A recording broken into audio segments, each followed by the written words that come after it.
Alrighty, welcome back to Life with the Bryants. As promised, here's a comparison of traveling to St. Lucia versus traveling to Jamaica during a pandemic.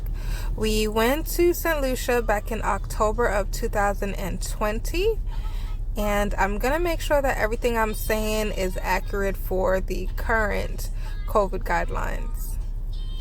Like I said in the first video, when we traveled to St. Lucia, we were completely caught off guard by the PCR test requirement.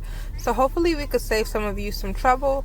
Make sure you get a PCR test no more than 5 days prior to your travel.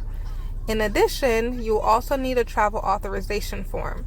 However, in order to get approved for a travel authorization form, you must submit a negative COVID test to the email address listed on st.lucia.org's website.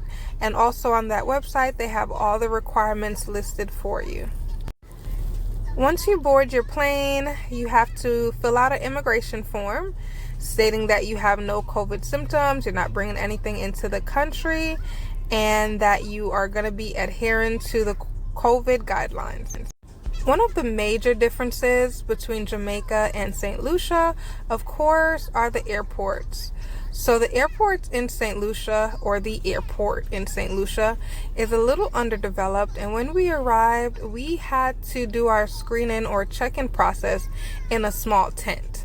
Now, the tent was hot and the line was very long. Even prior to getting in the tent, we spent a significant amount of time standing outside, kind of getting hit by the rain. My biggest tip is to use the restroom before you exit the plane. The bathroom under the tent did not have running water at the time we visited and was not very cleanly, but there is one available. Just use the bathroom before you exit the plane. Have a bottle of water and a few snacks with you if you can to sustain the wait.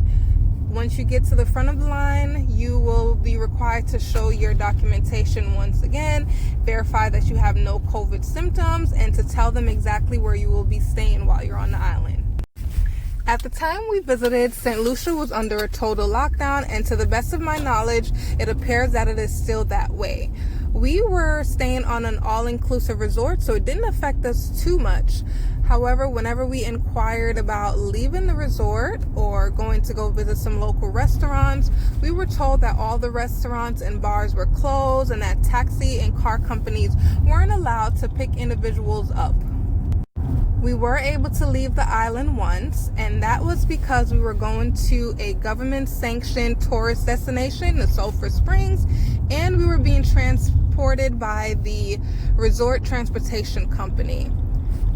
In retrospect, we're very grateful for how thorough Delta was in terms of ensuring that we had the correct paperwork and testing, because as we were leaving the island, there were a few people who were not permitted to enter St. Lucia because they did not have the appropriate testing or documentation, and they were forced to actually take a returning flight back to the U.S. At the time we visited, there was no requirement for a PCR or any type of testing to re-enter the U.S., but of course, the new administration has since changed that, so do your thorough research.